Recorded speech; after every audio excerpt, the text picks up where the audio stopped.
अभिवादन स्वीकार कीजिए ब्रजेश मिश्रा का। और आप देखना शुरू कर चुके हैं द डिबेट। बहनों भाइयों, मणिपुर का मुद्दा और भारत की संसद में चल रहा संग्राम थमने का नाम नहीं ले रहा है। मणिपुर से सीधा जुड़ी हुई है भारत की संसद। मणिपुर की हिंसा और संसद में चल रहे बवाल, इन दोनों का इतना डीप कनेक्शन हो गया है कि ये पूरा मानसून सत्र मणिपुर हिंसा की बारिश में धुल जा रहा है। 7 दिन कोई खास काम नहीं हुआ सिवाय इसके कि बवाल के। और अब पूरा अपोजिशन का, इंडिया अलायंस का डेलीगेशन जा रहा है मणिपुर, और मंडे को फिर इस पर बवाल होने की संभावना अधिक है। कारण क्या है? ये एनडीए वर्सेज इंडिया की लड़ाई ये कितनी बड़ी होती जा रही है और ये टकराव का रास्ता कितना होता जा रहा है। इससे उत्तर प्रदेश की राजनीति कितनी प्रभावित है और यूपी की हलचल का दिल्ली पर क्या प्रभाव पड़ रहा है और दिल्ली उत्तर प्रदेश के लिए क्या प्लानिंग कर रहा है, इन सब विषयों पर आज हम खुलकर चर्चा करने वाले हैं। बहन भाइयों, राजनीति की हलचल इस देश में तेज हो चुकी है। चुनाव को भले ही 9 से ज़्यादा महीने का वक्त बाकी हो, लेकिन संग्राम छिड़ चुका है, भीषण संग्राम छिड़ चुका है। डू एंड डाई की पोजीशन है और एक ही नहीं कई मोर्चों पर लड़ाइयाँ शुरू हैं। 2024 का चुनाव बहनों भाइयों ऐतिहासिक होने जा रहा है। लोग आने वाली पीढ़ियों को बताएंगे कि हमने 2024 का चुनाव देखा है। तो क्या होने जा रहा है इस चुनाव में?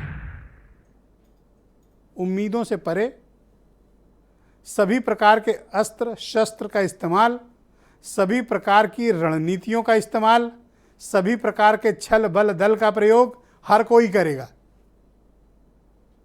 क्योंकि इस चुनाव से भारत की राजनीति में बहुत स्पष्ट संदेश जाएगा। बीजेपी जीती, सत्ता पर फाइनल कंट्रोल, विपक्ष लगभग साफ होगा।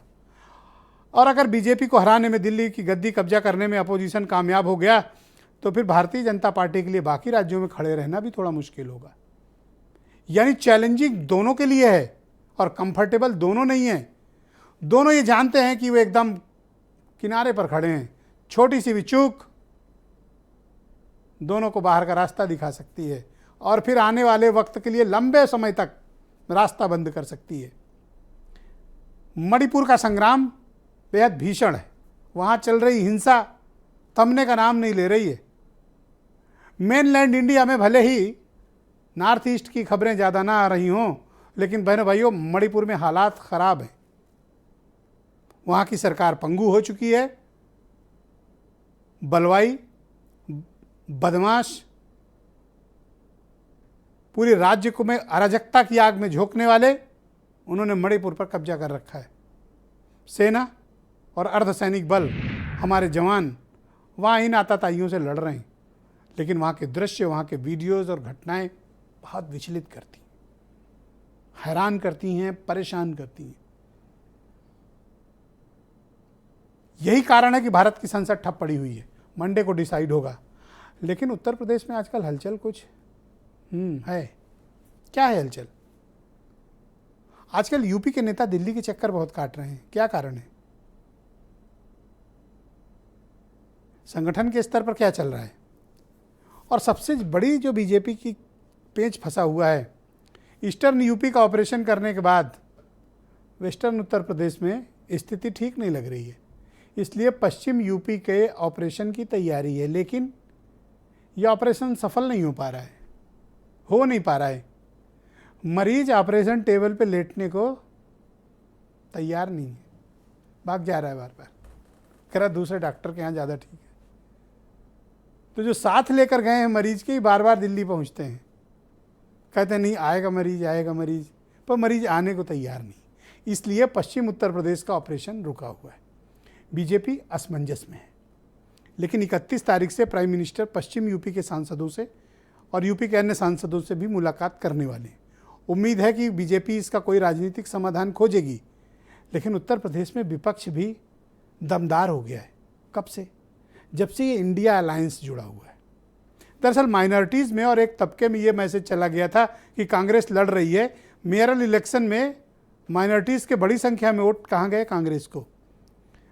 तो अपोजिशन यानी समाजवादी पार्टी को इस बात का थोड़ा परेशानी थी कि अगर वोट का बिखराव हुआ तो अपनी ताकत का एक बड़ा हिस्सा वो खो सकते हैं। लेकिन अब जब कांग्रेस ही उसी प्लेटफॉर्म पे आ गई और ये साथ में अलायंस बन गया तो यानी अब वो खतरा टल गया। इसीलिए पीडीए, पिछड़ा दलित अल्पसंख्यक अलायंस, इस पर काम कर रही है समाजवादी पार्टी और अब उसे मिल गया कांग्रेस का बैकअप। मुकाबला है बहुत दिलचस्प, क्योंकि जयंत चौधरी अभी झुकने को तैयार नहीं है या किसी से हाथ मिलाने को तैयार नहीं है, लिहाजा पश्चिम में मामला फंस गया है। इन सारे परिप्रेक्ष्य पर आज हम डिबेट को आगे बढ़ाएंगे। लखनऊ, मणिपुर, दिल्ली, तीनों की बात करेंगे। आप कुछ बयान सुन लें। यूपीए को आप I.N.D.I.A का चोला पर पहना भी लेंगे तो लोग वही कहेंगे कि ये वही लोग हैं जो कभी कहते थे Indira is India and India is Indira. ना देश ने तब माना, ना देश आज मानेगा। इन लोगों का भ्रष्ट चेहरा, ये ठगबंधन, ये देश जान चुका है और इनकी पोल पहले ही खुली थी। ये पिछली बार अलग रूप में आए थे, आज नया चोला पहन कर आए हैं, अंदर वही है। हम पे तो इतनी चॉइस है। आपको महिला प्रधानमंत्री चाहिए तो महिला प्रधानमंत्री आपको मिलेगी, आपको बुजुर्ग प्रधानमंत्री चाहिए तो बुजुर्ग प्रधानमंत्री मिलेंगे, आपको नए प्रधानमंत्री चाहिए तो नए प्रधानमंत्री मिलेंगे। क्या चाहिए आपको बताओ। और बीजेपी में कोई चॉइस नहीं है, सोचो आप। इंडिया ब्लॉक के साथी राजनीतिक दल अपने प्रतिनिधियों का एक समूह बनाकर पूरा इंडिया ब्लॉक का एक डेलीगेशन मणिपुर जाएगा और उद्देश्य बस इतना ही है कि मणिपुर में जाकर वहाँ की वस्तुस्थिति क्या है उसे देखें, समझें, मणिपुर के लोगों के साथ कंधे से कंधा मिलाकर खड़े हों, उनके आंसू पोंछने का प्रयास करें, उन्हें सांत्वना दें और वापस आकर संसद के भीतर सरकार को इन सारी चीज़ों से अवगत कराएं कि वास्तव में मणिपुर में हो क्या रहा है।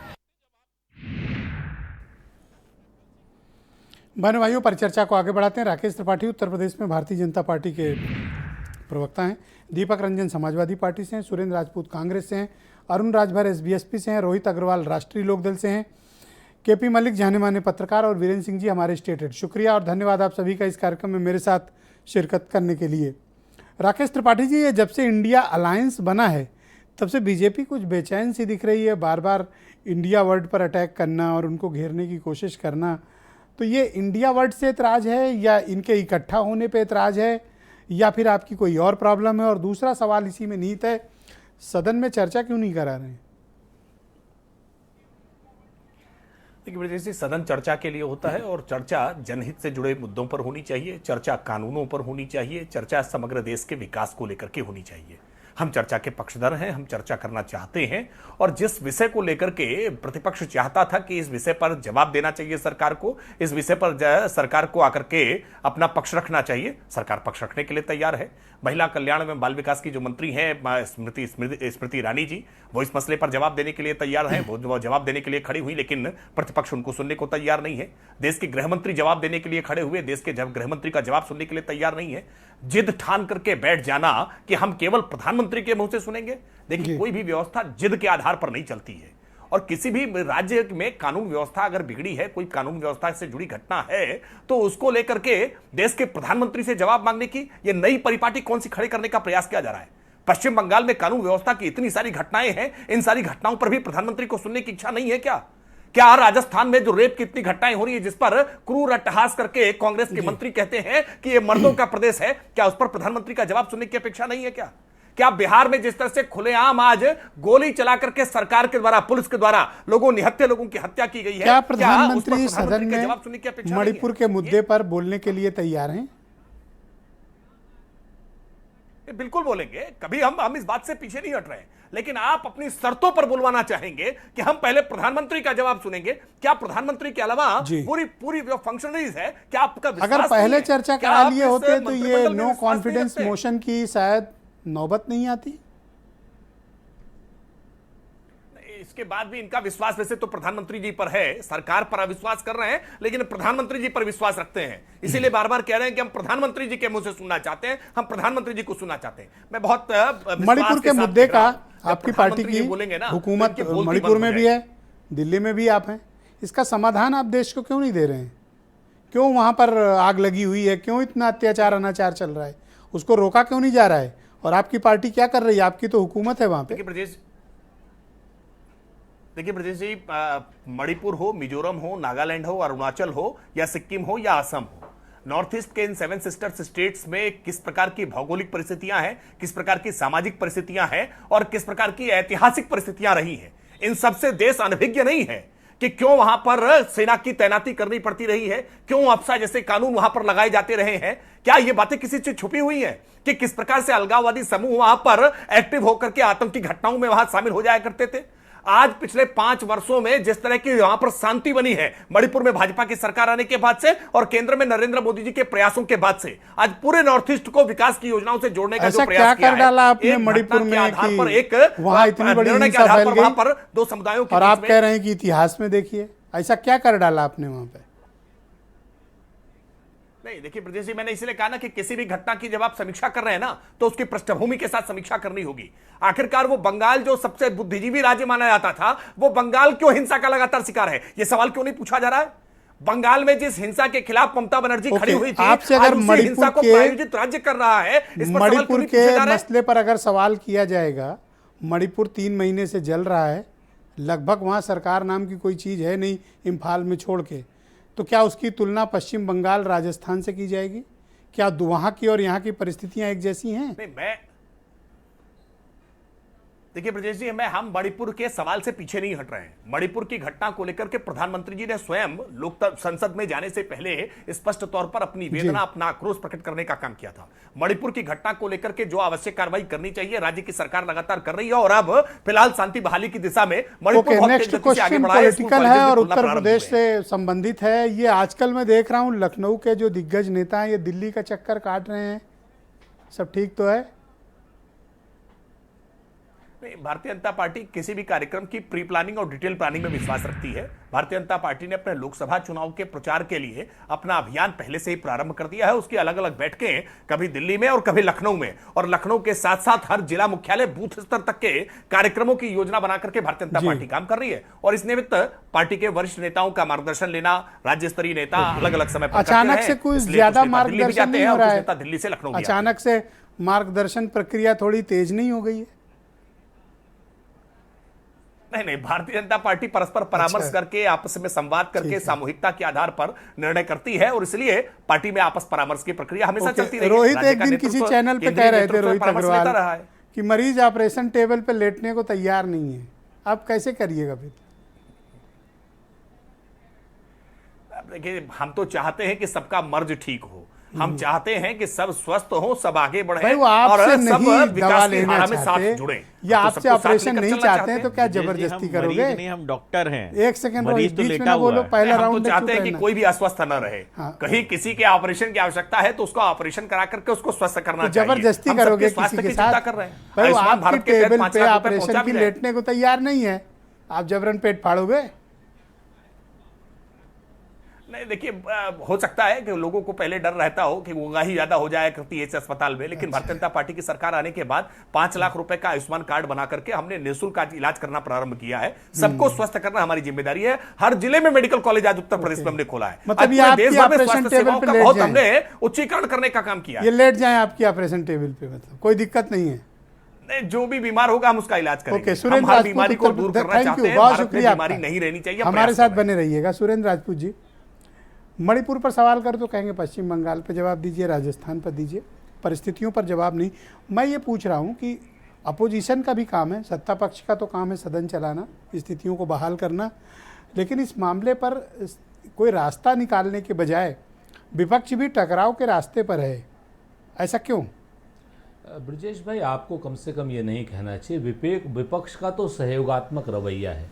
विपक्ष में जब प्रधानमंत्री जी बेंगलोर चुनाव में व्यस्त थे कर्नाटक के, फिर प्रधानमंत्री जी यूएस चले गए, उसी ड्यूरेशन में श्री राहुल गांधी जी विपक्ष के नेता के तौर पर वहाँ पे मणिपुर के जख्मों पर मरहम लगाने के लिए गए थे और वहाँ पर उन्होंने स्पष्ट रूप से कोई भी राजनीतिक स्टेटमेंट देने से मना कर दिया था। आपके सामने कोई एक राजनीतिक स्टेटमेंट श्री राहुल गांधी जी का नहीं।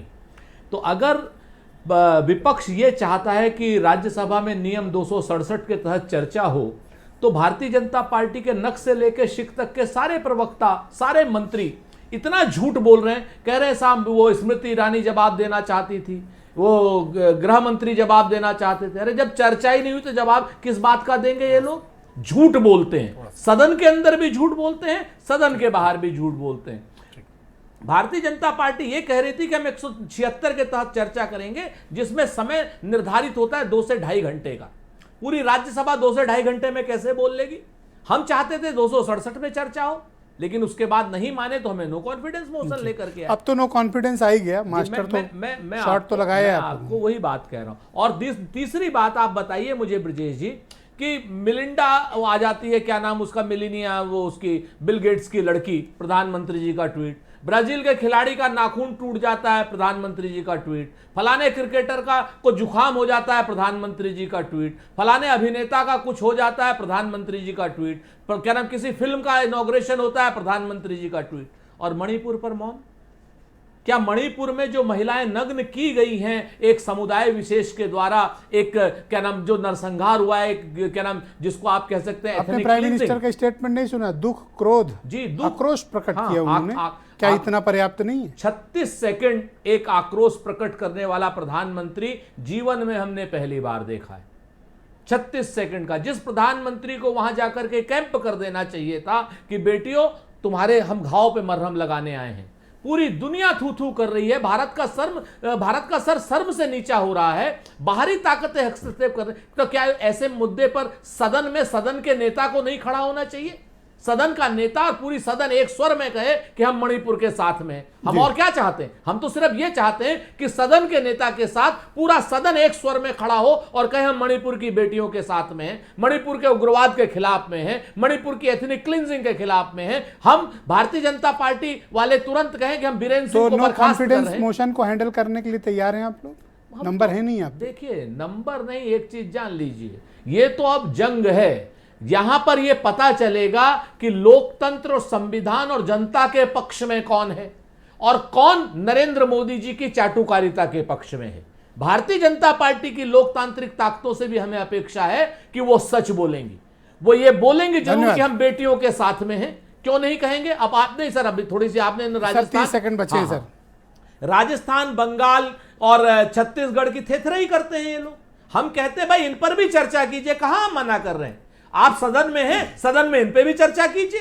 सदन में जब चर्चा करेंगे तो पता चलेगा कि राजस्थान में जो रेप हुआ, दुर्भाग्यपूर्ण घटना हुई है, उसके आरोपियों को 2 घंटे में पकड़ लिया गया और सारे के सारे आरोपी भारतीय जनता पार्टी के और एबीवीपी के सदस्य निकले, अखिल भारतीय विद्यार्थी परिषद के नामित सदस्य, चुने हुए सदस्य निकले। हम उनके ऊपर नहीं आरोप लगा रहे भाजपा के ऊपर कि ऐसे अपराधी आपने क्यों जमा किए। मंडे को सदन चले, ठीक है ना? हम तो ये चाहते हैं कि हर जगह की चर्चा हो। आप विपक्ष में राजस्थान में, सर 5 सेकंड, आप विपक्ष में राजस्थान में, छत्तीसगढ़ में विपक्ष में, आप अपने विपक्ष की भूमिका निभाइए। पहले मणिपुर पर चर्चा हो जाए, जब हम मणिपुर पर बात करते हैं तब ये सारी जगह का इकट्ठा। दीपक रंजन समाजवादी पार्टी के प्रवक्ता हैं, धन्यवाद सुरेंद्र जी। दीपक रंजन जी, आपकी पार्टी किस हक में और क्या चाहती है? देखिए, समाजवादी पार्टी इंडिया अलायंस के साथ में है और हम लोग ने पहले 267 के तहत हम लोग चाहते थे कि सदन में चर्चा हो। लेकिन ये सही है ब्रजेश जी कि सरकारें जो है वो जिद और अहंकार से नहीं चलती हैं, सरकारें चलती हैं आपसी सामंजस्य से। और पिछले कई महीनों से, 3-4 महीने से जिस तरीके से जो है दिल को दहलाने वाले फुटेजेस आए और जिस तरीके से आज मणिपुर जल रहा है, और प्रधानमंत्री जी बोलते भी हैं तो सदन के बाहर बोलते हैं। And Brajesh ji, it was too little and too late. बोलते भी हैं तो सिर्फ 36 सेकंड के लिए बोलते हैं। तो सदन में आके, सदन से आगे ये भाग क्यों रहे हैं? और रहा सवाल, अभी हमारे भाई, हमारे मित्र राकेश त्रिपाठी जी अन्य राज्यों का उल्लेख कर रहे थे, अन्य राज्यों के बारे में बता रहे थे। हम अन्य राज्यों के भी जो भी घटनाएं घटी, हम उससे बहुत ज़्यादा इत्तेफाक नहीं रखते। बहुत ज़्यादा हम लोग भी चाहते हैं वहाँ पे इस तरह की घटनाएं किसी राज्य में ना हो। लेकिन आज आपने प्रधानमंत्री जी को सुना होगा, आज प्रधानमंत्री जी कह रहे थे बहन बेटियों के अत्याचार में और नहीं सहेगा राजस्थान। अरे राजस्थान के प्रधानमंत्री हैं क्या आप? नहीं सहेगा हिंदुस्तान कहना चाहिए आपको।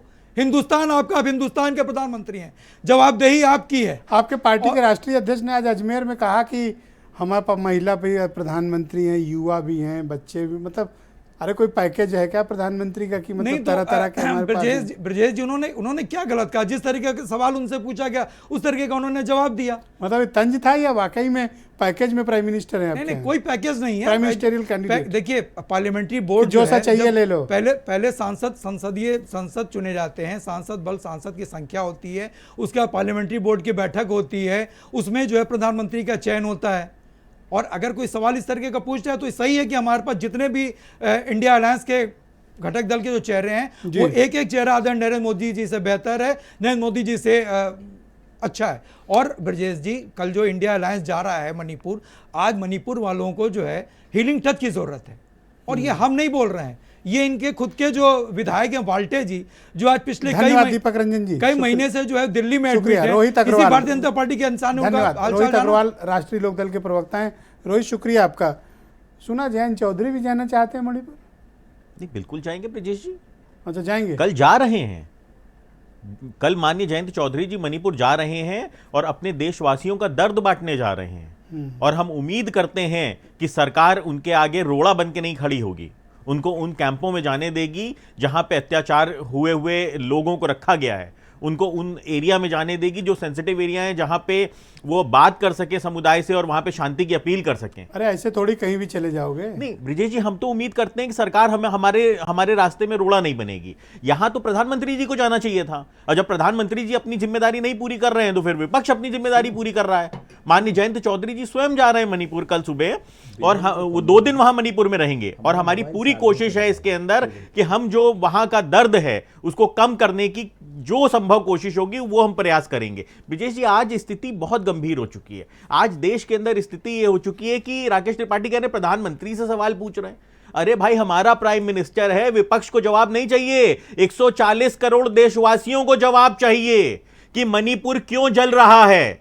यहां पे अभी एक प्रवक्ता कह रहे थे कि साहब वहां बेटियां नग्न की गई, वहां बेटियां नग्न नहीं की गई, वहां हिंदुस्तान की आबरू नग्न की गई है, हिंदुस्तान की स्वाभिमान को नग्न किया गया है मणिपुर के अंदर। यह दर्द है 140 करोड़ हिंदुस्तानियों का कि आज प्रधानमंत्री अपने प्रधानमंत्री से, हमारे द्वारा चुने हुए प्रधानमंत्री हैं और उनसे हम सवाल नहीं पूछ सकते हैं, वो चर्चा से भाग रहे हैं। वो अपनी पार्टी चर्चा कह रहे हैं कि 2 घंटे कर लो, 2.5 घंटे कर लो, पर ये क्या 2 दिन कैसे करेंगे? नहीं ब्रिजेश जी, आप मुझे ये बताइए कि क्या मणिपुर के अंदर 2 घंटे की चर्चा में आप मणिपुर को समेट दोगे? आपके देश का एक अभिन्न राज्य जल रहा है, अभिन्न राज्य के अंदर अभी तक शांति नहीं स्थापित हुई है, वहां के देशवासी अराजकता वाली स्थिति में आ चुके हैं, वहां के राज्य के लोग बुरी तरीके से उनको समझ में नहीं आ रहा। सांसद है, मेरे ख्याल से 5 या 6 मिनट मिलेगा आपको सदन में। हमें फर्क नहीं पड़ता, अगर 6 मिनट में भी हम अपनी बहन बेटियों की आवाज बुलंद कर सकते हैं तो हम पूरी संभव कोशिश करेंगे कि हम अपनी बहन बेटियों की आवाज बुलंद करें। उत्तर प्रदेश को लेके ये राकेश त्रिपाठी किसका ऑपरेशन करना चाहते हैं टेबल पे लिटा के? राकेश त्रिपाठी बहुत गलतफहमी में है। एक्चुअली मरीज हम नहीं, मरीज भारतीय जनता पार्टी है जो टेबल पे लेट चुकी है और जो चाहती है कि डॉक्टर आए, हमारी देड़ी पे भारतीय जनता पार्टी बिछी हुई है और वो चाहती है कि डॉक्टर आए और डॉक्टर आए और इनका इलाज करे। परंतु समस्या यह है कि जब माननीय जयंत चौधरी जी ने इनसे कहा कि किसान सम्मान निधि को बढ़ा दो, तो इन्होंने जवाब क्या दिया सदन के अंदर कि उसकी जरूरत नहीं है। 6,000 रुपए साल में देश का किसान अपना भरण पोषण कर लेगा। डॉक्टर ने मांगी गई दवाई नहीं दी। नहीं ब्रिजेश जी, आप मुझे बताइए ना, अगर माननीय जयंत चौधरी जी इनसे पूछते हैं कि किसान की आय 2 गुना करने का जो वादा हुआ था उसका क्या हुआ, ये सदन में पूछा है माननीय जयंत चौधरी जी। कौन सा आपका ऑपरेशन करना चाह रहे हैं? बड़ा मैं आपको बता रहा हूं ना, अभी बड़े तंज कस रहे थे। ये देश के किसानों का सौदा करना चाह रहे हैं उद्योगपतियों के हाथों में। उस सौदे के लिए राष्ट्रीय लोकदल अपना लहू बहा देगा, पर उस सौदे के लिए कभी राजी नहीं होगा। चंद उद्योगपतियों के लिए ये देश के किसानों को कुचल देना चाहते हैं। सौदा आया था, बिछे हुए हैं चौधरियों की देड़ी पे, तो मत्था टेकते टेकते मुझे लगता है मत्था काला हो गया है भारतीय जनता पार्टी का। लाल हुआ होगा, काला थोड़ी होगा। अब आजकल तो काला ही दिख रहा है हमें विजय जी। काले से इनको बड़ा परहेज है ना, तो इसलिए काला दिख रहा है इनका आजकल मत्था। तो ऑपरेशन टेबल दिल काला हो उसका मत्था काला ही होगा। लेटेंगे नहीं ऑपरेशन टेबल? नहीं ब्रिजेश जी, हम तो डॉक्टर हैं, हम डॉक्टर हैं और हम इलाज कर रहे हैं अपनी देश की जनता का। हम इलाज कर रहे हैं अपने किसान का। नहीं, हम इलाज कर रहे हैं अपने किसान का, अपने किसान की समस्या का। स्वस्थ दिख रहे हैं अरुण राजभर, देखिए नहीं वो अब वो अब्बास अंसारी को तबीयत ठीक है, एकदम बढ़िया है। अब बताइए, अब्बास अंसारी परिवार को भाजपा में सम्मिलित करवा दिया, अब स्वस्थ तो नहीं दिखेंगे थोड़ा तो क्या अपने दिखेंगे? बारे में विचार करो, अपनी भी सेहत नहीं, ठीक करो। हमारी सेहत विजय जी ठीक है, हम जनता की सेवा के लिए आए हैं, हमारे लिए सत्ता भोग का विषय नहीं है। इंजेक्शन के बाद 5 मिनट लगता है हमारे लिए सत्ता भोग का विषय नहीं है, अरे खाली लखनऊ में है ना? नहीं कमरे में बिल्कुल बैठ के बिल्कुल जनता साफ सेवा स्थिति करते है हैं। ब्रजेश जी, हमारे लिए सत्ता सेवा का विषय है। धन्यवाद। किसानों की सेवा, मजदूरों की आप सेवा, असहज गरीब ना हो, की मैं सेवा। तो केवल मतलब पूछ रहा था नहीं इशारों। विजय जी, हम असहज होते ही नहीं है, ठीक। क्योंकि हम आपको तो पता है, हम तो पता नहीं कब कब इनको खीर की चकमा दे के निकल लिए। ठीक बात है। तो- हाँ, अच्छा हाँ, हम तो कब खीर का चकमा दे ये के ले इनको गए थे निकल लिए। ऑपरेशन ये थिएटर, ढूंढते रहे खिड़की से खीर कहाँ कूद के भाग पकेगी, गए। ये ढूंढते रहे राकेश खिड़की त्रिपाठी से खीर कूद कहाँ के भाग पकेगी, और वो खीर से जो है नहीं, ठीक ऑपरेशन बात है, थिएटर अच्छा में पहुंच किया, गए। बता दिया। हाँ। ठीक किए। डॉक्टर रिस्क है तो फिर तो भागना ही पड़ेगा। अरुण राजभर एसबीएसपी के नेशनल जनरल सेक्रेटरी और प्रवक्ता हैं। अरुण जी, ये संसद में ये क्या चल रहा है, और दूसरा ये उत्तर प्रदेश में भी आजकल बड़ी भागदौड़ दिल्ली के लिए लग रही है, सब ठीक तो है? अपने इलाज का कुछ अनुभव रोहित को देखिए क्यों नहीं सब बताते ठीक हो? है। देखिए क्या है, काला कोट पहन लेने से, काला कुर्ता पहन लेने से काले जो कारनामे हैं वो नहीं मिट सकते हैं, वो हमेशा उजागर होते रहते हैं। 90 दिन से ये हो रहा है, ये हो रहा है, बातें बड़ी बड़ी कर लेना बड़ा आसान है। अरे भैया, 90 दिन में आप लोग भी एक समूह बनाए, पटना में भी बैठक किए, बेंगलुरु में बैठक किए, लेकिन 90 दिन के बीच में 2 बैठकें हुई। उन बैठकों में मणिपुर के लोगों की कोई चर्चा नहीं हुई। दिल्ली के नेता लखनऊ आते हैं, कहते हैं अध्यादेश पर मेरा समर्थन कराइए। लखनऊ वाले दिल्ली जाते हैं, ममता बनर्जी को बुलाते हैं, कहते हैं कि अध्यादेश पर मेरा समर्थन कराओ। आपस में गलबहियां, आपसी समस्या का समाधान करने के लिए एक दूसरे से लड़ाई हो रही है, और कह रहे हैं कि हम चिंतित हैं बहन बेटियों के लिए, मणिपुर के लिए। अरे भैया, मणिपुर के लिए आदरणीय प्रधानमंत्री जी सदन चलने से पहले ही बोल दिया कि हमें दुख है, हम पीड़ित हैं, हम दुखी हैं इस बात से, ऐसा नहीं होना चाहिए, कठोर कार्रवाई होनी चाहिए। और कठोर कार्रवाई कराने के लिए आदेश भी शुरू हुआ, गिरफ्तार भी हुए, कानून शुरू कर दिया। अब उसमें दोनों सदनों में आदरणीय पीयूष गोयल जी चर्चा करने के लिए कह रहे हैं, इधर हमारे प्रहलाद जोशी जी चर्चा करने के लिए कह रहे हैं, राजनाथ सिंह जी चर्चा करने के लिए कह रहे हैं, आदरणीय गृह मंत्री जी चर्चा करने के लिए, लेकिन विपक्ष का ना ना ना ना भैया, हम बिना प्रधानमंत्री जी को सुने हम आगे बढ़ ही नहीं सकते। अरे भैया, अगर मामला जो है कानून से जुड़ा हुआ है, अगर गृह मंत्रालय से जुड़ा हुआ है, अगर कानून व्यवस्था से जुड़ा हुआ है, तो सवाल का जवाब तो कानून मंत्रालय ने देगा, गृह मंत्रालय देगा। लेकिन आप उनसे नहीं जवाब लेंगे, ना ना ना। तो ये चाहिए तो प्रधानमंत्री रोहित को कुछ बताते क्यों नहीं हो? आप लड़ नहीं ये चाह बार रहे बार हैं। निकल जा रहे हैं हाथ छुड़ा के, इनको थोड़ा अपने अनुभव बताओ। असल में ये लखनऊ छोड़ नहीं न रहे हैं, ये लखनऊ छोड़ देते तो इनका इलाज हो जाता। एक कमरे में बैठ करके झोला छाप डॉक्टर से इलाज करा रहे हैं, इसलिए जो इनकी बीमारी है वो दूर हो नहीं पा रही है। नहीं, आपने तो अब दिल्ली इनको एम्स में चाहिए इलाज करा स्पेशलिस्ट लिया, आपका डॉक्टर। तो खैर कोई जोड़ ही नहीं। अरे नहीं, हम तो पूरे देश का इलाज कर रहे हैं, उसी में तो विपक्ष का इलाज कर रहे हैं। देखो, विपक्ष अपना जनवरी इलाज, तक फिर से अपना इलाज ना रोग ठीक बदल ले, करना नहीं डॉक्टर ना चाहता है। बदल ले। बीच में नहीं रोहित, बीच में नहीं। और वो अपने इलाज के लिए अब सोच रहा है कि विदेशी जो हैं, कोई जा रहा है चीन के बारे में सोच रहा है, चीन वाले आओ मोदी जी को हराना है, पाकिस्तान वाले आओ मोदी जी को हराना है, आप ये बात बांग्लादेश कहते आओ, क्यों नहीं हो मोदी जी को। कि अरे सबका ऑपरेशन और इलाज के बाद आप काफी स्वस्थ महसूस कर रहे हैं, अच्छा और ताकतवर महसूस कर रहे हैं, यही तो बताना है रोहित को। नहीं, हमारा देखिए, हमारा गठबंधन एनडीए रात दिन मेहनत कर रहे हैं, हम लोग ताकत बढ़ती जा रही है। अभी देखिए तमिलनाडु देख ली, दिखा दीजिए विपक्ष को, खाली तमिलनाडु का एक झलक दिखाइए, पसीना छूट जाएगा, जैसे लगता है कि छाती और फटने लगेगी। क्या हुआ? लेकिन तार ठोक रहे हैं कि हम उत्तर प्रदेश उलाट देंगे, धन्यवाद, कहां उलाट बहुत देंगे, शुक्रिया आपका। कौन मैं आपके केपी पास मलिक वोट जी को रहेगा आमंत्रित जो करता हूं, हमारे दिल्ली NDA स्टूडियो से जुड़ चुके NDA के हैं, सामने पीडीएफ बना देश के के लड़ जाने रहे माने थे, पीडीएफ पत्रकार वाले सरक गए। हैं। मलिक साहब, शुक्रिया आपका। मैं आपसे जानना चाहता हूं, ये एनडीए और इंडिया का क्या चल रहा है? मणिपुर का मुद्दे का कोई समाधान मंडे तक निकलेगा, नहीं निकलेगा? और ये कौन किसका ऑपरेशन किए दे रहा है? इनमें कोई मरीज है बता ही नहीं रहा है, दोनों कह रहे हैं हम ही डॉक्टर हैं।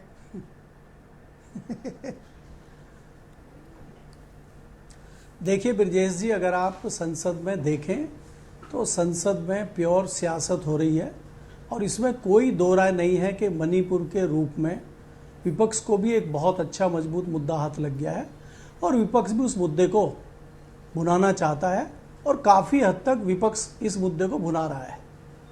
जाहिर सी बात है कि कल एक प्रतिनिधि मंडल मणिपुर जा रहा है, वापस आएगा, तमाम इस पे भी राजनीति होगी, तमाम टीवी चैनलों में, मीडिया में खबरें बनेंगी। तो कहीं ना कहीं चाहे वो सत्ता पक्ष हो चाहे विपक्ष हो, इस मामले पे अच्छी राजनीति कर रहे हैं और इनको किसी भी राजनीतिक दल को मणिपुर में जो हिंसा हुई है, मणिपुर में जो मानवता शर्मसार हुई है, मुझे नहीं लगता कि बहुत ज़्यादा फिक्र है। इनको अपनी राजनीति की फिक्र है। अगर इस तरह की चीज़ें होती तो भारतीय जनता पार्टी हो चाहे कांग्रेस हो चाहे अन्य दल हो, इस पर विचार होना चाहिए था।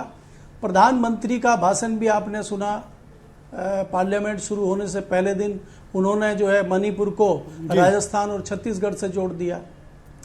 जिस प्रकार से भारतीय जनता पार्टी और प्रधानमंत्री लगातार पिछले, अगर हम कई सारे, चाहे वो किसानों का मुद्दा हो चाहे महिला जो खिलाड़ी थी उनका मुद्दा हो, भारतीय जनता पार्टी समझती है कि इस मामले को समेटा ना जाए, इस पर राजनीति की जाए और उस मामले को निपटाना नहीं चाहती।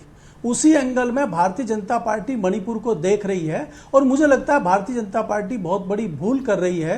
जैसे कि पिछले मुद्दे बहुत ज्यादा नुकसान भारतीय जनता पार्टी को नहीं पहुंचा पाए शायद, लेकिन मणिपुर का मुद्दा जो है Bharatiya Janata party no confidence motion मुझे कहीं हो गया है, लगता है मंजूर हो गया है। अब तो उस पर चर्चा करानी पड़ेगी, आज करा लें या 5 दिन बाद, चर्चा तो होनी होगी ही होगी उस पर।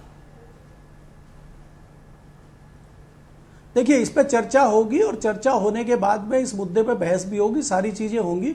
अब मैं उत्तर प्रदेश में आता हूं, दूसरा सवाल जो आपने उत्तर प्रदेश में पूछा था। जी जी जी, ये बहुत जरूरी सवाल है। उत्तर प्रदेश को लेकर बहुत चिंतित दिखाई देती है जी। जिस प्रकार से आप अभी देखेंगे कि पिछले 2-3 दिन से लगातार गृह मंत्री अमित शाह जी मध्य प्रदेश जा रहे हैं, तो 2 प्रदेश अभी उनके टारगेट पे हैं। पिछले दिनों वो उत्तर प्रदेश भी आए थे और कल BL संतोष भी लखनऊ जा रहे हैं। तो भारतीय जनता पार्टी कहीं न कहीं विशेष तौर पर पश्चिमी उत्तर प्रदेश को फोकस कर रही है, क्योंकि पश्चिमी उत्तर प्रदेश में भारतीय जनता पार्टी की स्थिति वास्तव में बहुत अच्छी नहीं है। इस प्रकार से देखा जाए, अगर समाजवादी पार्टी और RLD का गठबंधन मजबूती के साथ यहाँ पे रहता है तो भारतीय जनता पार्टी को बड़ा नुकसान होगा। उसी को लेके भारतीय जनता पार्टी कैसी बात कर रहे हैं? संजीव बालियान जैसे लीडर है उनके पास, इनको क्या जरूरत है RLD और जयंत चौधरी की? नहीं, संजीव बालियान ठीक है, संजीव बालियान जितने बड़े नेता हैं भारतीय जनता पार्टी के पास, ठीक है, वो बात है। लेकिन राष्ट्रीय लोकदल को आप जो है भारतीय जनता पार्टी या दूसरे दल इग्नोर नहीं कर सकते। वेस्टर्न यूपी में राष्ट्रीय लोकदल अब ये दोनों डॉक्टर हैं, इसलिए इलाज फंस गया। इनमें से अगर एक मरीज बन जाए तो काम बन जाए इनका। दोनों एक्सपर्ट हैं, दोनों एक दूसरे का ऑपरेशन करना चाहते हैं। नहीं, ये दोनों ऑपरेशन की फिराक में हैं। ये दोनों डॉक्टर हैं, ये दोनों ऑपरेशन कर देंगे। कहीं इस बीच में समाजवादी पार्टी का ऑपरेशन ना हो जाए, ये सोचनीय विषय मुझे लगता है। ब्रजेश जी जी शुक्रिया सर, हमारे साथ बने रहिएगा। वीरेंद्र जी भी आ गए हैं डिबेट में। वीरेंद्र जी स्वागत आपका। एक तो ये बताइए कि मणिपुर वाला रास्ता निकल क्यों नहीं रहा है, और क्या अगला सप्ताह भी इसी प्रकार से व्यतीत होगा कि चर्चा नहीं हो पाएगी? और दूसरा, ये यूपी में आजकल बड़ी हलचल हो गई है, लखनऊ वाले दिल्ली की तरफ भाग रहे हैं और अभी ये लोग कुछ पता नहीं क्या कूट भाषा में दोनों बात कर रहे थे कि नहीं तुम ऑपरेशन टेबल पे लेट जाओ, क्या नहीं तुम लेट जाओ। डोंट नो क्या है इन लोगों का। देखिए ब्रजेश जी, पहले इलाज वाले बात हो जाए कि पहले डॉक्टर जो होता था वो अस्पताल खोलता था और कंपाउंडर को नौकरी पे रखता था। अब उल्टा हो गया है, अब सब कंपाउंडर लोग अस्पताल खोलते हैं और डॉक्टरों को अपने यहाँ नौकरी पे रखते हैं। अब उल्टा इलाज चल रहा है। तो वैसे अब कंपाउंडरों ने मिल के अस्पताल खोला है। आज बात यह है कि उत्तर प्रदेश में प्रियंका गांधी चुनाव लड़ेंगी, राहुल गांधी चुनाव लड़ेंगे और सोनिया गांधी भी चुनाव लड़ेंगी। और आप संयोग देखिए कि प्रधानमंत्री नरेंद्र मोदी भी उत्तर प्रदेश से ही सांसद हैं। तो देश के जो बड़े सारे दिग्गज नेता हैं वो सब उत्तर प्रदेश से चुनाव लड़ेंगे। ये उत्तर प्रदेश की अहमियत है। यूपी में ही इंडिया गठबंधन की और एनडीए गठबंधन की असली परीक्षा भी होनी है। यहाँ की 80 सीटें देश की दिशा को तय करेंगी। ऐसा लगता है कि इस गठबंधनों के दौर में मायावती शायद अकेली रह जाएंगी, और अगर वो अकेली रह गई तो उनका वोट बैंक कैसे टिका रहेगा, किधर जाएगा, बीजेपी के लिए थोड़ा संकट भी है। बीजेपी ये चाहती थी कि भाई अगर सब पार्टियां अलग अलग लड़ती तो वोटों का बिखराव हो जाता और वो आसानी से जीत जाती, लेकिन इस इंडिया गठबंधन ने एक चुनौती खड़ी की है उनके सामने। अब ऐसे में मायावती का एक बड़ा सहारा है कि वो किस तरह का चुनाव लड़वाती हैं।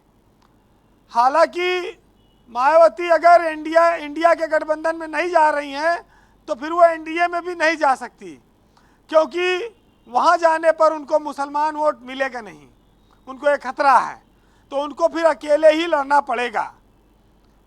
ब्रजेश जी, बात मणिपुर की जरूर है, इस देश की संसद नहीं चल पा रही है, घटनाएं हुई हैं और सरकारों में उसमें देरी से काम किया है, लोग देख रहे हैं, लोग जान रहे हैं। यहाँ पर बीजेपी फंसी है, लेकिन जो उत्तर प्रदेश में 75+ जीतने का इनका नारा है, जो लक्ष्य है, उस पर इनके माइक्रो लेवल पर काम तो चल ही रहे हैं ना। इनके पास बहुत बड़ी फौज तो है ही है जो बीजेपी के लिए लड़ने को तैयार है। अभी प्रधानमंत्री 31 तारीख को और 2 अगस्त को अलग अलग क्षेत्रों की सांसदों की बैठक कर रहे हैं अपने यहाँ। उनका यहाँ कार्यक्रम तो लगातार जारी है, लेकिन सबसे बड़ी बात यह है कि बीजेपी 10 साल से सत्ता में है और उसके प्रधानमंत्री पद का जो क्रेज है वो आज भी बरकरार है। वो मोदी की छवि को बचाए रखने में कामयाब रहे हैं। ये जरूर है कि इस बार उनके सामने चुनौती तगड़ी आई है। राहुल गांधी की छवि भी मजबूत हुई है और इंडिया गठबंधन भी एक बहुत बड़ी चुनौती बना है। अब रोज कोसते कोसते विपक्ष मजबूरी में एक हो गया, बीजेपी की वजह से हो गया। इतना छापा दे छापा, रोज इनकम टैक्स, रोज सीबीआई करोगे, कितना विपक्ष के नेता झेलें, कितना जेल जाएं, मजबूरी में इकट्ठा होगी। ये अगर इतना बीजेपी छापा न मरवाई होती, इतना जेल न भिजवाती तो शायद इंडिया गठबंधन न बनता, लेकिन अब बन गया। अब देखो 64 सीटें जीते हैं यूपी में लोकसभा की, 75 कह रहे हैं जीतेंगे। अब 64 रह जाए तो बड़ी बात है, क्योंकि अब की बार मामला तगड़ा हो गया है। बस एक चीज है कि योगी का जो क्रेज है उत्तर प्रदेश में, बीजेपी के वो शीर्ष नेता हैं, वो अभी इनके पास ताकत के रूप में बरकरार है। हिंदुत्व की उनकी छवि है और सरकार वो सक्सेसफुल ढंग से चला रहे हैं। तो मोदी और योगी की जोड़ी मिलकर मुकाबला करने की तैयारी में है। रिजल्ट बताएगा कि क्या स्थिति है, लेकिन योगी का कद मोदी के बाद अभी भी देश में सबसे बड़े बीजेपी के नेता के तौर पर है, इसको लोग मानते हैं और उनके पास वोट बैंक भी है। देखिए भाजपा के साथ लेकिन एक समस्या और उभरी है इधर के दिनों में। ये ओबीसी वोट तो ले रहे थे, अब ये दलित वोट पे भी डोरा डाले, फिर वह राशन दिए, फिर किसान सम्मान निधि पैसा दिए, अब ये मुसलमान वोट भी चाह रहे हैं जी। ये इनके लिए अच्छी बात नहीं है।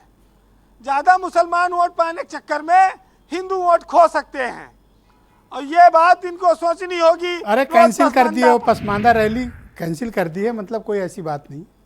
त्रिपाठी जी हाँ तो मीडिया स्टेटमेंट भी दिए थे कि पसमानदा रैली कैंसिल कर दी। हाँ तो इससे तो इनको बचना पड़ेगा। ये दोनों नाव पर नहीं सवारी हो पाएगी। आपकी बात समझ ली है। ये शमशान और कब्रिस्तान की बात करके और मुसलमान का वोट भी लेना है, ये अली और बजरंग बली भी चाहिए और पसमानदा का भी साथ लेना, ये नहीं हो पाएगा। आप देख लीजिए, ये इस देश का, उत्तर प्रदेश का सौभाग्य है बीजेपी को संजीवनी देने में। जब अडवाणी ने राम मंदिर को लेकर रथ यात्रा की, पूरे देश में बीजेपी छाई। आज मोदी के नेतृत्व में 10 साल से अगर बीजेपी केंद्र में है तो यूपी की देन है। यूपी से बहुत बड़ी ताकत है उनके पास, ये भी एक संजीवनी है, मोदी को भी संजीवनी दी है। जी वीरेंद्र जी, अभी ये तीसरा चुनाव होने जा रहा है, तो अभी बहुत सारी चीजें सामने आएंगी। और लेकिन ये जरूर है कि अगर प्रियंका गांधी चुनाव मैदान में उतरती हैं तो कांग्रेस को भी एक संजीवनी मिलने वाली है, इससे भी कोई इनकार नहीं कर सकता। ब्रजेश जी, कोई अजय नहीं है और हर समय किसी का बराबर नहीं होता। जो लोग बहुत बड़े हैं, समुद्र बहुत बड़ा है, लेकिन एक तेल की बूंद उस पर से तैर कर निकल जाती है समुद्र, उसका कुछ नहीं बिगाड़ पाता। तीनों लोकों में फैला है। तो स्वच्छ की बात है सब जी, और अहमियत की बात है। बहरहाल सुनिएगा कि इंसान को कभी अपने वक्त पर घमंड नहीं करना चाहिए, क्योंकि वक्त तो उन नोटों का भी नहीं हुआ जो कभी पूरे बाजार को खरीदने की ताकत रखते थे। जिंदगी है साहब, छोड़कर चली जाएगी और मेज पर होगी तस्वीर, लेकिन कुर्सी खाली रह जाएगी। बहुत बहुत शुक्रिया आपका वीरेंद्र जी। आपका जवाब सुरेंद्र राजपूत जरूर देंगे। बहुत शुक्रिया आपका हमारे साथ जुड़ने के लिए।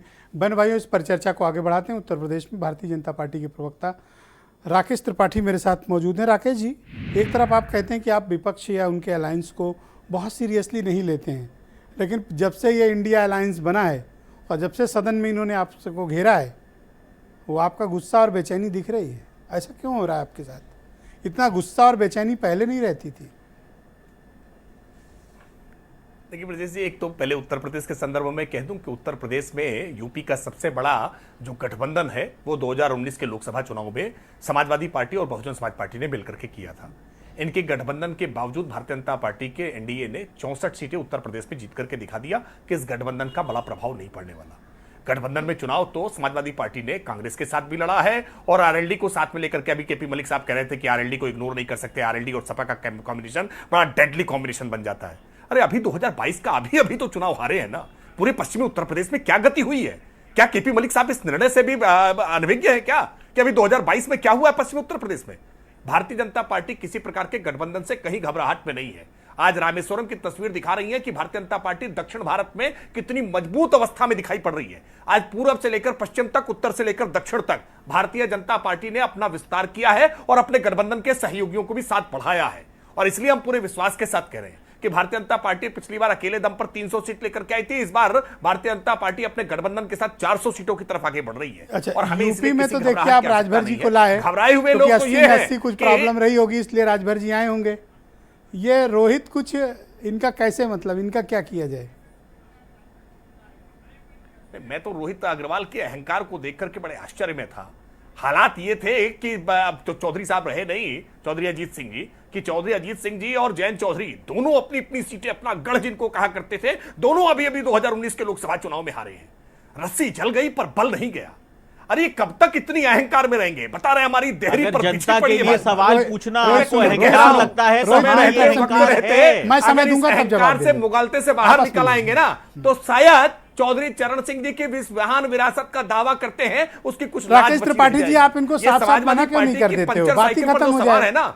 ये आप साफ साफ मना कर दो इनको।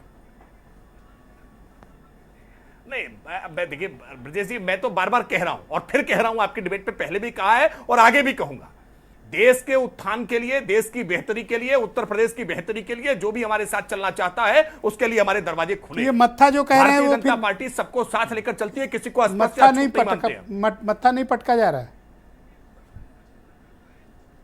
अब मुझे इसलिए कह रहा हूं कि आज दुनिया के सबसे बड़े राजनीतिक दल के संदर्भ में जब इतना छोटा राजनीतिक दल, इतना छोटा, और यही अवस्था रही ना, तो राज्य स्तरीय दल भी अब बचे नहीं है। आपका राज्य स्तरीय दल का मान्यता भी अब आपके हालात क्या है? आप लोकल स्तर की पार्टी रह जाएंगे, चुनाव चिन्ह तक नहीं बचेगा आपके पास। आप धमका रहे हैं उनको, आप धमका रहे हैं, धरातल पर रहिए ना, आप धमका रहे हैं। नहीं, धरातल पर नहीं है ना, जमीन पर तो Rohit go ahead, out of turn. Rohit, नाम पर आपने किस प्रकार से सौदा करने का काम किया है? अब राकेश जी, खाली के बैगन की तरह से सब जगह इधर उधर डोले हैं आप। इनका 90 सेकंड है, ये बोलेंगे अब अनइंटरप्टेड। बोलिए रोहित। ब्रिजेश जी, भारतीय जनता पार्टी के प्रवक्ता कह रहे हैं कि अहंकार दिख रहा था उनको। अगर जनता के लिए सवाल पूछना अहंकार है, अपने किसान को हक दिलाने के लिए सरकार से सवाल पूछना अहंकार है, तो हाँ, ये अहंकार है और ये अहंकार आप देखते रहेंगे हमारा, क्योंकि जब तक हमारा किसान खुशहाल नहीं होगा। आज सदन के अंदर माननीय जयंत चौधरी जी पूछते हैं कि किसान की आय दोगुनी क्यों नहीं हुई, तो आप बता रहे हैं कि हमने वो ट्रैक्टर में सब्सिडी दे दी और हमने ट्यूबवेल के अंदर बिजली का बिल कम कर दिया, किसान की आय इससे दोगुनी हो जाएगी। सिंबल गया, अगली बार ना बूथ पे जीतना मुश्किल होगा। मुंह पर कहा, हमें चिंता नहीं है ब्रिजेश, मुंह पर बोले, हमें चिंता नहीं। जब तक जनता के दिल में राष्ट्रीय लोकदल रहेगा, जब तक जनता के दिल में राष्ट्रीय लोकदल रहेगा और नल रहेगा, तब तक हमें भारतीय जनता पार्टी ऐसे दलों से अस्पताल की तरफ जाते जरूरत नहीं है। ब्रिजेश जी, हमें भारतीय जनता पार्टी का इलाज करना है और भारतीय जनता पार्टी का इलाज पश्चिम उत्तर प्रदेश से राष्ट्रीय लोकदल करने के लिए सक्षम है, इसीलिए डरे हुए हैं और इसीलिए हमारी डेहरी पे मट्ठा पटक रहे हैं। अभी इन्होंने कुछ स्वीकार किया। धन्यवाद सुरेंद्र राजपूत जी। बीजेपी का कहना है हम चर्चा के लिए तैयार हैं, लेकिन सदन को पहले व्यवस्थित किया जाए तब हम चर्चा करेंगे। सदन तो व्यवस्थित भारतीय जनता पार्टी का सत्ता पक्ष करेगा, हम लोग तो पहले से व्यवस्थित हैं। हम लोगों को तो हम तो सवाल का जवाब मांग रहे हैं। मनोज तिवारी जैसे लोग हमें नामर्द कह रहे हैं, संजय सिंह को लफंगा कह रहे हैं, हमारे सांसदों को नामर्द और हमारे सांसदों को लफंगा कहा जा रहा है, और जो जवाब नहीं दे रहे हैं वो मर्द हैं। अरे भाई, नामर्द तो वो होते जो जवाब नहीं देते हैं। हम जवाब की मांग कर रहे हैं, हम नामर्द हो गए, और उसके बाद कहते हैं ये लोग कि आप सहयोग कीजिए। नामर्द सुन करके हम सहयोग करें। और वो जो सांसद है आज की डेट में नूरे नजर हो रहा है भारतीय जनता पार्टी का, और ये भाषा का इस्तेमाल अगर किसी प्रतिपक्ष के किसी सांसद ने कर दिया होता तो अभी तक देश में आग लगा दी होती भारतीय जनता पार्टी। नेताओं को गाली दे रहे हैं मतलब? अरे क्या वो सहयोग ले रहे हैं, गाली दे रहे हैं, गाली दे करके सहयोग ले, डरा करके सहयोग लिया जाता है। चर्चा की जाती। संजय सिंह इतने दिनों से वहां अपने निलंबन के विरोध में बाहर बैठा हुआ है, कोई सत्ता पक्ष का आदमी उससे चाय पीने पूछने गया या पानी पूछने गया? आप मुझे बताइए, ये होता है संसद में सहयोग लेना? अगले आदमी को दवाई दे रहे हैं, ऑपरेशन के लिए तैयार हैं। सर देखिए, ये अपनी जगह पर है, लेकिन मैं आपको इतना जरूर बता दूं कि अगर मानवीयता लोकतंत्र से और राजनीति से खत्म हो जाएगी तो लोकतंत्र और राजनीति कहीं के नहीं रह जाएंगे, फिर तो ब्यूरोक्रेसी शासन करेगी। सर, एक खबर आज चल रही है, आपने पढ़ी देखी भी होगी कि प्रियंका गांधी चुनाव लड़ेंगी रायबरेली से। ये क्या सही खबर है? देखिए, अमेठी और रायबरेली गांधी परिवार का घर है, इनसे यहाँ का सामाजिक, राजनीतिक और सारे रिश्ते, यहाँ से हमारा इमोशनल कनेक्शन है। बहुत स्पष्ट रूप से जो भी चुनाव लड़ेगा वहां से वो गांधी परिवार का ही सदस्य माना जाएगा, इसमें कहीं कोई दो राय नहीं। इसके अलावा मेरे पास कोई जानकारी नहीं। मैं सिर्फ एक जानकारी और दे देता हूं आपको। अभी एनडीए के एक घटक दल के प्रवक्ता कह रहे थे कि साहब, हम लोगों ने कहीं मणिपुर की चिंता नहीं की। श्री राहुल गांधी जी वहां होकर के आए, उसके बाद जब बेंगलोर में हमारी बैठक हुई थी तो मणिपुर के ऊपर विस्तृत हम लोगों ने बयान दिया था, प्रधानमंत्री से इंटरवेंशन की मांग की थी। वहां के जो लोग थे 60,000 कैंपों में ले रहे। नहीं सर, ये धन्यवाद की बात नहीं है। बात ये होती कि आप जैसे एक जिम्मेवार चैनल पर झूठ जो परोसा जाता है भारतीय जनता पार्टी और उनके सहयोगियों के द्वारा, वो उचित नहीं। आप करो काउंटर उनका सर, आपको पर्याप्त समय मिला सर। दीपक रंजन मेरे साथ मौजूद हैं। अभी मलिक साहब कह रहे थे कि इनके ऑपरेशन में कहीं आपका ऑपरेशन ना हो जाए, क्या है मामला? कौन सा ऑपरेशन चल रहा है जो हम लोग को नहीं पता चल रहा है? देखिए विजय जी, ऐसा है ना कि जनता पूरी तरीके से भारतीय जनता पार्टी का ऑपरेशन करने का इंतजार कर रही है, और वो विजय जी ऐसा ऑपरेशन करेगी, ना चीरा लगाएगी ना टांका लगाएगी, और इनको बटन दबा करके इनका ऐसा ऑपरेशन कर देगी कि दोबारा कोई नई टेक्निक खोजे भैया। बटन से बड़ी कोई ताकत ही नहीं ब्रजेश जी। अच्छा, बटन दबाने से बड़ी कोई ताकत ही नहीं है भैया। देखो, ऑपरेशन करना है तो महंगाई का करो, नहीं तो जनता जान लेना, महंगाई की मार जनता, महंगाई की मार ब्रजेश जी, ऑपरेशन से इसको ठीक करो। नहीं, महंगाई की मार जनता, दूसरे को ना ठीक करो। महंगाई की मार विजय जी जनता झेल रही है, बेरोजगारी की मांग जनता झेल रही है। जनता कौन सी मार नहीं झेल रही आज की तारीख में? और अभी हमारे भाई, हमारे पुराने साथी रहे अरुण राजभर जी, ये बात अलग है कि हमने चिट्ठी लिख करके इनको अलग कर दिया। इन्होंने कहा विपक्ष ने मणिपुर में कोई चिंता नहीं की, सारी चिंता अरुण राजभर जी की और इनकी पार्टी ने दिखाई। ये बताना जरूरी था कि चिट्ठी लिखकर अलग कर दें। जो सही है वो हो सकता है बहुत से लोग ना जानते हो। अच्छा। तो अगर इनको इतनी चिंता मणिपुर की तो आज ये ऐसे कोई नहीं कहता। आज इतना भी ना कहो कि चिट्ठी लिख के अलग कर। जो सही हो तो चिट्ठी देखिए सार्वजनिक थी, ऐसे भी कोई कहता है। क्योंकि ये देखिए इन्होंने क्या क्या कहा, हमने तो सिर्फ चिट्ठी लिख करके समान इनसे कहा कि आपका रास्ता अलग है, आप अपने रास्ते पे चलिए। लेकिन आज अगर इनको मणिपुर की बहन बेटियों के लिए इतनी चिंता है तो इनको आज एनडीए का घटक दल नहीं बनना चाहिए। इनको एनडीए का घटक दल नहीं बनना चाहिए। आज ये कहते हैं कि जब वहां पर एक्शन होगा। तो आपने चिट्ठी लिख के अलग कर दिया तो कहीं तो जाएंगे नहीं। तो ये बोल रहे हैं नंबर की बस आएगी, बैठेंगे, ये बस बैठ गए। नहीं ब्रजेश जी, विपक्ष की बात कर रहे हैं। ये विपक्ष को आईना दिखा रहा है, मैं इनको आईना दिखाने का काम कर रहा हूँ। मणिपुर में क्या एक्शन लिया प्रधानमंत्री? अरुण बोलिए। अति पिछड़े नेताओं को राक्षस कहती है। अभी इनके नेता भी एक बयान दे रहे थे कि माननीय ओम प्रकाश राजभर जी राक्षस हैं और अति पिछड़े समाज के लोग राक्षस हैं। भैया, हम लोग राक्षस हो गए हैं। हम लोग माननीय मोदी जी के विकास की यात्रा नंबर 1 के झूठे हैं राक्षस हो गए उनके आपके राष्ट्रीय अध्यक्ष जी ने कहा था कि नंबर 1 का झूठा अगर कोई है अब ये तो देश के प्रधानमंत्री जी हैं। दूसरे नंबर का कोई झूठा है तो वो मुख्यमंत्री जी हैं। टाइम मिला, आप बीच में ना बोले, आप अनइंटरप्टेड टाइम दिया हूँ आपको, आप उनको बोलो। उन्हीं को प्रधानमंत्री बना रहे थे। ना ना दीपक जी प्लीज, दीपक जी थोड़ा सब्र रखें, हमारा आपको अनइंटरप्टेड टाइम मिला था। तो उनके चरित्र नहीं बदल सकते। यूपीए नाम बदल करके कुछ और रख लेने से चरित्र नहीं बदल जाएगा। असल में अरुण भाई प्रॉब्लम ये है कि आपके पुराने बयान पीछा कर रहे हैं और आज इत्तेफाक से राकेश त्रिपाठी इस पैनल में मौजूद हैं। अगर चाहो तो बात कर लो। दीपक जी धन्यवाद।